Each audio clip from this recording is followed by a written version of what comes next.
दोस्तों, चाणक्य नीति विचार में आज कुछ महत्वपूर्ण बातें करेंगे दोस्तों। इंसान बोलना तो जन्म के कुछ दिन बाद ही सीख जाता है, लेकिन कब और क्या और किसी से कैसे बोलना है, ये सीखने में पूरी उम्र निकल जाती है दोस्तों। आज मैं इन्हीं बातों पर चर्चा करेंगे दोस्तों। इस कहानी को जरा ध्यान से सुनिए। आचार्य चाणक्य ने कहा है, एक अच्छा इंसान को दूसरों की गुप्त बातें सुनने से परहेज करनी चाहिए। आचार्य चाणक्य ने चुगलखोर और हमेशा दूसरों में दोष निकालने वाले व्यक्ति के बारे में ये सीख दी है। दूसरों की बुराई करने वाले व्यक्ति को कभी भी अपना सहयोगी या मित्र नहीं बनाना चाहिए। ऐसे व्यक्ति कभी भी धोखा दे सकते हैं। आज मैं एक कहानी के माध्यम से आपको बताऊंगा दोस्तों, ऐसी कुछ महत्वपूर्ण बातें। ये बातें किसी को नहीं बताना है। आप तो अपना समझकर वो बातें बता देते हैं, बाद में वही आपकी परेशानियों का कारण बनता है ना दोस्तों। एक बार की बात है दोस्तों, गुरुकुल में रहने वाला एक शिष्य आचार्य चाणक्य नामक गुरुजी के पास आता है और गुरुजी से बोलता है, गुरुजी, अब मुझे इस आश्रम में नहीं रहना है। चाणक्य जी ने पूछा, क्यों, क्या बात है, तुम इतने परेशान क्यों लग रहे हो? उसने बोला, गुरुदेव, आश्रम में रहने वाले दूसरे शिष्य यह कहकर मेरा मजाक उड़ाते हैं कि मेरे घर में खाने के लिए खाना भी नहीं है।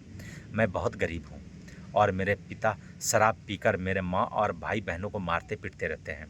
तुम्हारे घर में कितने बुरे माँ बाप रहते हैं, तुम कैसे उनके साथ रहते हो? इतना बोलकर वह ज़ोर ज़ोर से रोने लगा। चाणक्य जी ने उनकी बात ध्यान से सुनी और थोड़ी देर सोचने के बाद उस शिष्य से पूछा, तुम्हारे सहपाठियों को ये बात कैसे पता चली कि तुम बहुत गरीब हो? तुम्हारे पिता मदिरा का पान करते हैं? उसने कहा, असल में गुरुजी, अपने मित्रों से सहानुभूति मिलने के खुद ही मैं उन्हें ये बातें बताई थी। आचार्य चाणक्य ने कहा, फिर अगर तुम्हारे मित्र तुम्हारा मजाक उड़ाते हैं तो तुम्हारी ही गलती है, क्योंकि तुम्हें यह बातें अपने तक ही सीमित रखनी चाहिए थी। सुनो, हमारे जीवन में कुछ चीज़ें ऐसी होती है जिन्हें हमें केवल खुद तक ही सीमित रखना चाहिए। तुमने उसे दूसरों की बताने की गलती कर दी है। यह सुनकर उसने कहा, गुरुजी, तो फिर मैं अब क्या करूं? अब जो हो गया उसे तो बदला नहीं जा सकता। चाणक्य जी ने कहा, आज मैं तुम्हें कुछ नियमों के बारे में बताता हूँ, जिनके बारे में मैं तुम्हें किसी को नहीं बताना, चाहे वो तुम्हारे मित्र हो या सगे संबंधी हो। उसने काफ़ी उत्सुकता से कहा, बताइए गुरुजी, वह कौन कौन सी बातें हैं? चाणक्य जी ने बोला, इन बातों को जरा ध्यान से सुनो और इनको जीवन भर याद रखना। यह बातें सबके जिंदगी भर काम आएगी।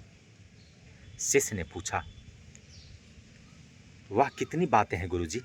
उन्होंने जवाब दिया, वह कुछ भिन्न भिन्न बातें हैं जिनके बारे में किसी से बात नहीं करनी है। आचार्य चाणक्य ने कहा, पहली बात तुम्हें किसी को नहीं बतानी है, वह है तुम्हारे जीवन के लक्ष्य और तुम्हारे सपने। हम अक्सर लोगों के नज़रों में अच्छा बनने के लिए, दिखाने के लिए कि हम कितनी दूर की सोच रखते हैं, हमारे लक्ष्य कितने ऊंचे हैं, हम यह दिखाने के लिए अक्सर दूसरों को अपने सपने और लक्ष्य बता देते हैं। शिष्य ने पूछा, लेकिन गुरुजी, इसमें गलत क्या है? हम अपने सपने ही तो दूसरों से बताते हैं। गुरु ने कहा, किसी को अपने सपने बताना गलत नहीं है, लेकिन जब हम ऐसा करते हैं तो हमारे अंदर एक संतुष्टि का भाव उत्पन्न हो जाता है। यह संतुष्टि हमारे लक्ष्य के प्रति जुनून और समर्पण नहीं दे पाते जो हम पहले रखते थे। जब हम केवल अपने सपनों को सबको बताते हैं तो इससे यह संभावना बढ़ जाती है कि हम अपने लक्ष्य को हासिल करने में विफल हो सकते हैं। साथ ही हम अपने लक्ष्य और सपनों को बारे में बता दिए तो उनसे उनको उम्मीदें हमसे बढ़ जाती हैं और हम पर ज़्यादा ध्यान देने लगते हैं। अंततः हमारे जीवन में तनावपूर्ण हो जाता है और यह तनाव हमारे जीवन में असंतुलन पैदा करता है। इसलिए लक्ष्य को गुप्त रखना है। जो मज़ा सपनों को गोपनीयता करने में है, वो सबको बता के करने में नहीं है। जब तुम कामयाब हो जाओ तब तुम उनको बता दो, है ना। इसलिए दोस्तों, ज़िंदगी में जो भी करना है ना, अपने अंतर मन से करें। बाहरी आवरण को दिखाने की आवश्यकता नहीं है दोस्तों। आप अपना लक्ष्य कैसे पूरा करेंगे, या आपसे बेहतरीन कोई जान नहीं सकता है दोस्तों, ना कोई समझ सकता है। अगर वीडियो अच्छी लगे तो वीडियो को लाइक करें और चैनल में नए होंगे तो चैनल को सब्सक्राइब करें। जय हिंद दोस्तों।